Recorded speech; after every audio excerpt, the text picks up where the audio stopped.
मौजमाबाद उपखंड के बोराज गांव में सेवा पखवाड़ा अभियान की शुरुआत की गई। कीशरी सिंहपुरा, झरना व बोराज उगरियावास में आयोजित शहरी व ग्रामीण सेवा शिविरों ने यह संदेश दिया कि सरकार केवल योजनाएं बनाकर नहीं, उन्हें हर नागरिक तक पहुंचाकर उसका प्रभावी कार्यान्वयन सुनिश्चित कर रही है। Deputy CM doctor Premchand Bairwa ने सभा को संबोधित करते हुए कहा कि ग्राम पंचायत बोराज को करोड़ों रुपए का 2 वर्ष में विकास कार्य करवाया गया है। बैरवा ने कहा, अब सरकारी योजनाएं गांव-गांव तक पहुंच रही हैं। दूर दराज के क्षेत्रों में भी लोगों को उनके अधिकारों का लाभ सहजता से मिल रहा है। लाभार्थी मुन्ना लाल ने खुशी व्यक्त करते हुए कहा कि पहले योजनाओं का लाभ पाना कठिन था, लेकिन आज सभी सुविधाएं एक जगह उपलब्ध हैं। ये पहल हमारे लिए वरदान साबित हो रही है। प्रधानमंत्री मोदी के 75वें जन्म दिवस पर शुरू हुआ ये सेवा पखवाड़ा अभियान समाज के कमजोर वर्ग को सशक्त करने, हर नागरिक को सरकारी योजनाओं से जोड़ने और प्रशासन को जन सेवा के प्रति समर्पित करने में निर्णायक साबित हो रहा है। आने वाले दिनों में सेवा शिविरों की व्यापक श्रृंखला के माध्यम से प्रदेश के हर नागरिक तक सशक्त सेवा पहुंचाई जाएगी, ताकि हर व्यक्ति सरकारी योजनाओं का वास्तविक लाभार्थी बन सके। बिटून स्थित सामुदायिक स्वास्थ्य केंद्र पर स्वस्थ नारी सशक्त परिवार अभियान के तहत आयोजित चिकित्सा शिविर का फीता काटकर शुभारंभ किया। शिविर का अवलोकन करते हुए आमजन से संवाद किया तथा विभिन्न योजनाओं के लाभार्थियों को पट्टे एवं चेक वितरित किए। कार्यक्रम के अंतर्गत विभिन्न विकास कार्यों का लोकार्पण एवं शिलान्यास किया। कार्यक्रम के दौरान अतिरिक्त जिला कलेक्टर गोपाल परिहार, अतिरिक्त पुलिस अधीक्षक शिवलाल, मौजमाबाद उपखंड अधिकारी बीरबल सिंह, कार्यवाहिक विकास अधिकारी जगदीश प्रसाद मीणा, सरपंच बोराज, जिला परिषद सदस्य मनोज कुमावत, पंचायत समिति सदस्य सुवालाल गुर्जर, भाजपा जिला महामंत्री एडवोकेट जितेंद्र कुमावत, मंडल अध्यक्ष उपाशंकर कुमावत, पूर्व प्रधान रामेश्वर कड़वा सहित प्रमुख जन उपस्थित रहे। तो जिस तरह से विकसित भारत बनाने का संकल्प लिया है,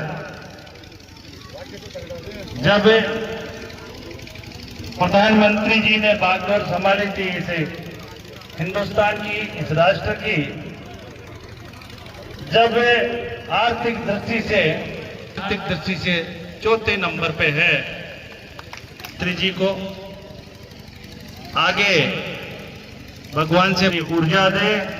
और उनका स्वास्थ्य अच्छा रखे, ताकि इस हिंदुस्तान के जो काम किए हैं, जो पीढ़ियां हमारी उन कामों के लिए सोचती थी भी ये काम भी होंगे, जैसे राम मंदिर बनना, धारा 370 का हटा, जो समाज में बुराई थी उसको दूर करना, इस तरह के कामों के अलावा हमारे इंफ्रास्ट्रक्चर में रोडों का जाल हो, चाहे मेडिकल के लिए हर डिस्ट्रिक्ट में मेडिकल कॉलेज खोलना, इस तरह के तमाम जो काम किए जा रहे हैं। आज हमारी रेलवे ने जितना अमूलचूल परिवर्तन हुआ है, ये सब बातें बताती हैं कि एक अच्छा नायक, अच्छा इस देश का सेवा के रूप में काम कर रहे हैं, और वो अपने जन्मदिन को भी सेवा के रूप में ही ये सभी को आह्वान किया है कि मैं केवल मेरे सेवा के रूप में जो इस हिंदुस्तान के लोग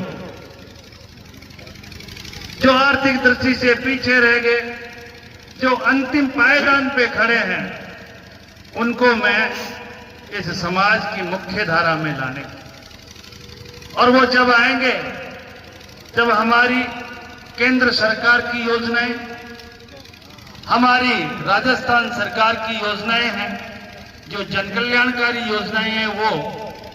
उन पात्र लोगों तक पहुंचे जिनको आवश्यकता है, उन लोगों को लाभ पहुंचे, इस लक्ष्य को लेकर सभी को आह्वान कर रहे हैं। और हम सबका दायित्व बन जाता है, चाहे वो जनप्रतिनिधि हो, चाहे वो हमारा पढ़ा लिखा युवक हो, चाहे वो सरकारी कर्मचारी हो, चाहे वो कोई भी संपन्न व्यक्ति हो। निवेदन करना चाहूंगा, आपके आस पड़ोस में, आपके गांव में कहीं भी ऐसे व्यक्ति जो पात्र है इन कल्याणकारी योजनाओं के, उन योजनाओं का उनको लाभ पहुंचे, इसका हमें सबको ध्यान रखना। अभी इस वर्ष इंद्रदेव पूरे जिलों में बहुत बरसात हुई, लेकिन अतिवृष्टि भी हुई। अतिवृष्टि से हमें फसलों का नुकसान भी हुआ, लेकिन इन फसलों का नुकसान हुआ, उनकी पूरी गिरदावरी, क्रॉप कटिंग का काम पूरी इस अपनी विधानसभा में चल रहा है। करीब 50% तो यहाँ पे भी काम हो गया और जल्दी 5-7 दिन में ये पूरा काम आपका हो जाएगा और जो उचित मुआवजा होगा वो सबको मिलेगा, क्योंकि यहाँ तो पूरा ही नुकसान हुआ है, इसलिए सबको मिलेगा। एक बात और कहूं मैं, अभी जो बंटवारे हम जमीन जायदाद के लड़ते रहते हैं, कोर्ट कचहरियों में जाते रहते हैं, कभी थाने तहसील हो जाते हैं और कभी ऐसे जनहानि भी कर बैठते हैं। जिस जमीन का थोड़ा सा बंटवारा उसमें हम लोग कितने आगे निकल जाते हैं कि हम भाई को भाई नहीं समझते और बहुत बड़ा नुकसान हम कर लेते हैं। तो मैं आज बधाई देना चाहूंगा जिन्होंने आज राजीनामा से अपना बंटवारा किया है, जिन लोगों को पट्टे मिले हैं, जिन लोगों ने सूर्य घर योजना का लाभ लिया है। लेकिन जिस बंटवारा में हम अपने परिवार को दूर कर लेते हैं, अपने पड़ोस को दूर कर लेते हैं, तो उसका भी हम मिल बैठकर और उसका बंटवारा करें। और अब तो हमारे यशस्वी मुख्यमंत्री भजनलाल शर्मा जी ने जिन लोगों के पास केसीसी उठाई है और उसका बंटवारा नहीं हो रहा था, वो भी अब आपका बंटवारा हो सकेगा।